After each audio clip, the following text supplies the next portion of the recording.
सीधे रुख करेंगे महाराष्ट्र का, जहां पर मुख्यमंत्री देवेंद्र फडणवीस अपनी बात रख रहे हैं। स्थापनांना त्या ठिकाणी लक्ष करण्यात आलेलं आहे। 3 डीसीपी लेवलचे लोक या ठिकाणी जखमी झालेले आहेत आणि जसं मी सांगितलं की यातल्या एका डीसीपीवर तर थेट कुऱ्हाडी वार हा त्या ठिकाणी करण्यात आलेला आहे। त्यामुळे निश्चितपणे याच्यामध्ये काही ना काही एक प्रकारे काही लोकांचा सुनियोजित पॅटर्न हा देखील त्या ठिकाणी दिसतो आहे।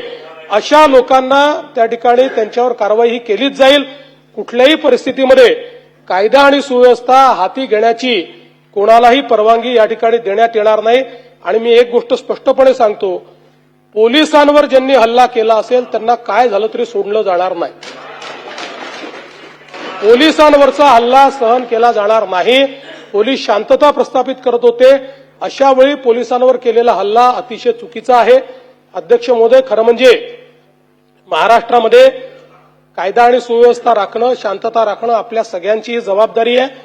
मी नागपुरातली जनता असेल, महाराष्ट्रातली जनता असेल, या सर्व जनतेला ही विनंती करू इच्छितो की सर्व समाजांचे धार्मिक सण हे या कालावधीमध्ये चाललेले आहेत। अशा या सगळ्या परिस्थितीमध्ये सगळ्यांनी संयम ठेवला पाहिजे, कोणीही संयम सोडू नये।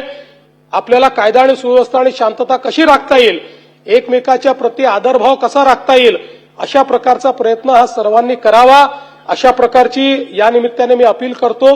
खरं म्हणजे आज महाराष्ट्रामध्ये विशेषतः म्हणजे मी कुठल्या सिनेमाला दोष देत नाहीये, खरं म्हणजे छावा या चित्रपटाने छत्रपती संभाजी महाराजांचा खरा इतिहास आपल्या समोर आणला।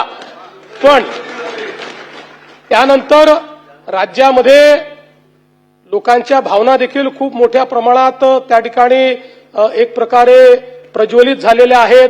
औरंगजेबाबद्दलचा जो काही राग आहे